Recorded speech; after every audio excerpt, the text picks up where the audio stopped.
BJP के fire brand नेता और केंद्रीय मंत्री गिरिराज सिंह इन दिनों बिहार में हिंदू स्वाभिमान यात्रा कर रहे हैं। अगर उनकी बात माने तो उनका मकसद इसके जरिए हिंदुओं को एकजुट करना है।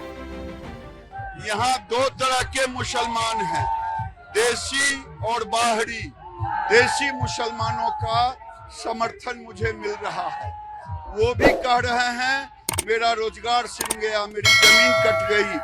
तो ये हिंदू और देशी मुसलमान एक साथ,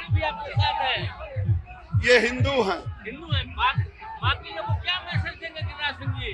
जो हिंदू है एक बार इकट्ठे हो जाओ, संगठित हिंदू, सुरक्षित हिंदू। बटोगे तो कटोगे। इस यात्रा के दौरान केंद्रीय मंत्री गिरिराज सिंह ने एक ऐसा बयान दे दिया है जिसे लेकर राजनीतिक घमासान शुरू हो चुका है। यहाँ तक इस यात्रा का राष्ट्रीय जनता दल ने विरोध भी किया है। तो वही अयोध्या के तमाम संतों ने गिरिराज सिंह के इस बयान का समर्थन किया है। उन्होंने कहा है कि उनका बयान बिल्कुल सच है, हिंदुओं को एकजुट होने की जरूरत है।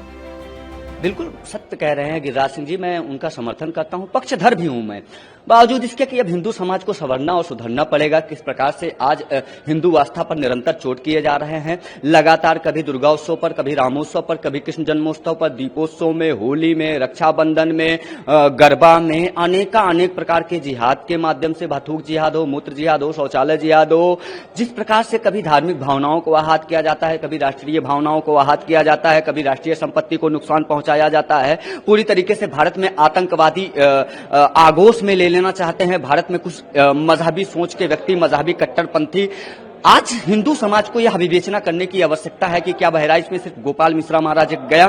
क्या जब एक किसी व्यक्ति विशेष के घर में यह घटना घटित होगी तभी आप समझेंगे कि हाँ, यह हमारे ऊपर है। समय आ चुका है, हिंदुओं को सब प्रकार से संगठित होना चाहिए। और बार बार मैं बोल रहा हूँ, संविधान में कुछ ऐसी धाराएं जो हिंदुओं के विरोध में है, उसे भी जाना आवश्यक है। बिल्कुल सही कहा है, सत्य कहा है। मैं जानता हूं गिरिराज सिंह को, सब प्रकार से मैं परिचित हूं। जो कहा है ठीक कहा है, सत्य कहा है। गिरिराज सिंह जी ने सही कहा है और गिरिराज सिंह जी को साधुवाद, धन्यवाद है। देश के नेता ऐसे ही जागरूक हो जाएं तो जिस प्रकार से दंगे, बवाल, फसाद, जिस प्रकार उसके तिरंगे का अपमान, भारत की तोड़ने की साजिश, भारत में आतंक व्याप्त, भारत में लैंड जिहाद, लव जिहाद, तमाम प्रकार के थूक जिहाद से लेकर रेल जिहाज तक जो चल रहे हैं, इस पर रोक लग सकता है, कमियां आ सकती है। जिस प्रकार से हिंदू संगठित नहीं होगा, हिंदू जागरूक नहीं होगा तो देश के लिए खतरा उत्पन्न हो सकता है। इसके लिए आप प्रत्यक्ष उदाहरण दे सकते हो। धर्म के आधार पर देश की बंटवारा एक बार हो चुकी है। दोबारा आप देखो बांग्लादेश की स्थिति क्या है। बांग्लादेश में धर्म के आधार पर मारा जा रहा है, काटा जा रहा है, भगाया जा रहा है। इसके नाते गिरिराज सिंह जी ने सही कहा कि हिंदुओं को जागरूक होने की जरूरत है, हिंदुओं में एकता आने की जरूरत है। हिंदू जब तक सजग, सतर्क और जागरूक नहीं होगा तब तक हम इस चीज से छुटकारा नहीं पा सकते।